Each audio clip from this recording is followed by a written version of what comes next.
Good afternoon.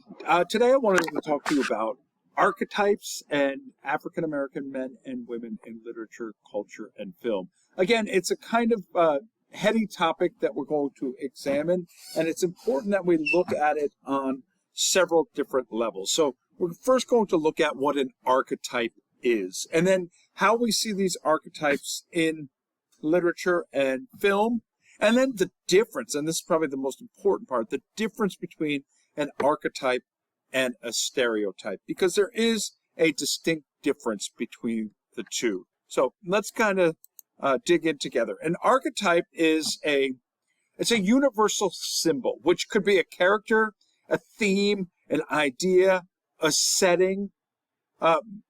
Many literary critics are of the opinion that archetypes, which have common and recurring representation in a particular human culture or the entire human race, shape the structure or function of a literary work. Now, the idea or concept of an archetype comes from a psychologist named Carl Jung. And Carl Jung put forth this idea of the collective unconscious. And he basically said that our dormant brain, our psyche, was divided into two parts, a personal and a collective unconscious. The personal unconscious is our living, breathing memories, the things that happen directly to us. But he said there's a part of our unconscious that is collective. In other words, it's something we all share. He said it's pre-programmed by our creator, void of race, culture, geography, and we all share these same archetypes or understandings of various things. And this includes love, religion, death, birth, life, struggle, survival. It's what allows us to understand a concept without ever really learning about it. Let me give you an example. You may have been a little kid and you watched the movie Toy Story, and you didn't know what a hero or a villain was per se, but you understood that Buzz and Woody were the heroes and Sid was the villain, just by the nature by which they were presented. And that is because you had that preloaded information. It's kind of like your cell phone. Like you look at your cell phone and it comes with about, like, let's say you have 64 gig of memory and 6 of it is already used with the pre-programmed iOS and all of the things that come on your phone. And then you add your own stuff. That's your personal memory or your personal data versus the pre-programmed data. And Jung believed that our collective, our unconscious, was divided the same way. So, common archetypes in literature include the hero, the mother figure, the scapegoat, the villain. They go kind of on and on. They also include thematic things like good versus evil or man's fall from grace. It's the reason you can watch a movie and kind of anticipate what's going to happen because you're familiar with the story. The use of archetypal characters and situations give a literary work a universal acceptance. As the reader identifies the characters and situations, they understand the commonality of it and it becomes accepted understanding. Now, conversely, stereotypes are negative connotations of people, a widely held but fixed and oversimplified image or idea of a particular type of person or a thing.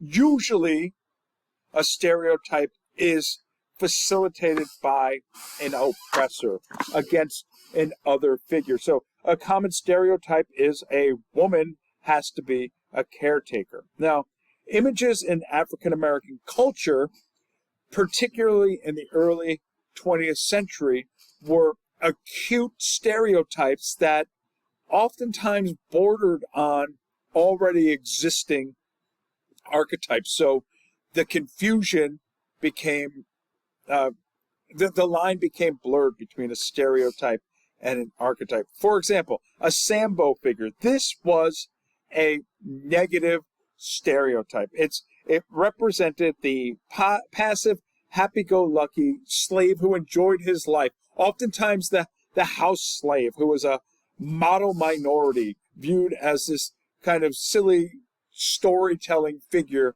that often took garnered a liking from slave owners' children. So this is a negative stereotype. Another one is a coon figure, which the word is actually a negative connotation or a negative word. It's a racist term now, but then it meant to be this harmless slave figure who does everything to avoid work, and often referred to by the description, he doesn't bother nobody. He just stays out of everybody's way. The brute figure or the beast. This is actually an interesting blurred line, because when we talk about a brute, that's an archetype. Somebody like Stanley Kowalski, or even going way back to the Odyssey and Antonius, those are brute figures. But when it has a beastly element to it, it becomes a stereotype. It's this period after slavery ended during Reconstruction where the vision of the black male is one who was violent, overly sexualized, had no control. This was accentuated in characters like from the Great Train Robbery, or various things where the African American was portrayed as a beast. So a brute is an archetype. A beast is a stereotype. And even today we see this. Here's LeBron James reenacting a famous portrait of King Kong on the cover of Vogue magazine. So he is being negatively portrayed, but he is doing it as a matter of challenging the stereotype rather than kind of facilitating it. The trickster is arguably the most important one. The trickster is the pot stirrer or the troublemaker. Now, this is an archetype. It is a character that transcends gender, transcends race and era. So a character like Iago from Shakespeare's Othello is a bona fide trickster. So is a character like Buggin' Out from Spike Lee's movie Do the Right Thing. These are trickster figures. But the notion of the trickster and some of the characteristics of the trickster have been facilitated into stereotypes. The seller is the over-commercialized black man, often viewed in black circles as a sellout. In simplified terms, it's someone who has embraced whiteness. And this goes back to what we talked about in the last lesson about the double consciousness. The other. Now, the other is a victim of intended or unsolicited racism. This is usually the product of a racially flawed system. So the other sometimes doesn't even know they're victims of racism. They're just kind of part of a culture that has facilitated it. And then we see some of the women figures too.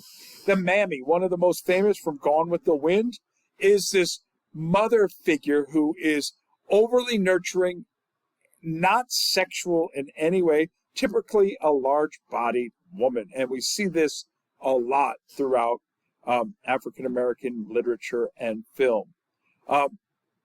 Some of the depictions in modern commercials, so much so that, in fact, Aunt Jemima was taken off the label of the pancake syrup and the pancake box. The sapphire. The sapphire is the physical embodiment of maleness in a black woman. Dominant and tough, often smacks people around, particularly weaker black men. It's really a comedy trope that we see a lot in some sitcoms. And then there's the Jezebel. The Jezebel is the temptress, the hypersexual black woman, the seductress. Her power is wrapped up in her sexuality and her ownership of that sexuality. And we see some of the images throughout history of women who have played the part of the Jezebel throughout African American culture and history. So the idea is this: we need to juggle the difference between stereotypes and archetypes by asking ourselves the simple question, does it transcend culture? Is this exclusively a negative image that has been facilitated against a certain group of people, or is it something that any group of people can be classified as, like a brew? And even a Jezebel, while it's primarily a function of African American literature, it is something that is seen in white culture as well, just like we see a trickster and various things, but others do not. So now I want you to look at the characters in Fences, the August Wilson play, and I want you to try to match them up with the archetypes or stereotypes that have been kind of listed. So who would be the brute? The main character, Troy Maxon, would definitely fit the role of the brute. But what's unique is he might also fit the role of the trickster. So a character can be multiple archetypes if they are written in a certain way. And then, so where does Bono fit in? Where does Rose fit in? And Corey and the other characters in the story. So that's what I want you to do for this assignment, is kind of match them up. And you can do it on a Google Doc or on Google Slides, whichever is easiest for you.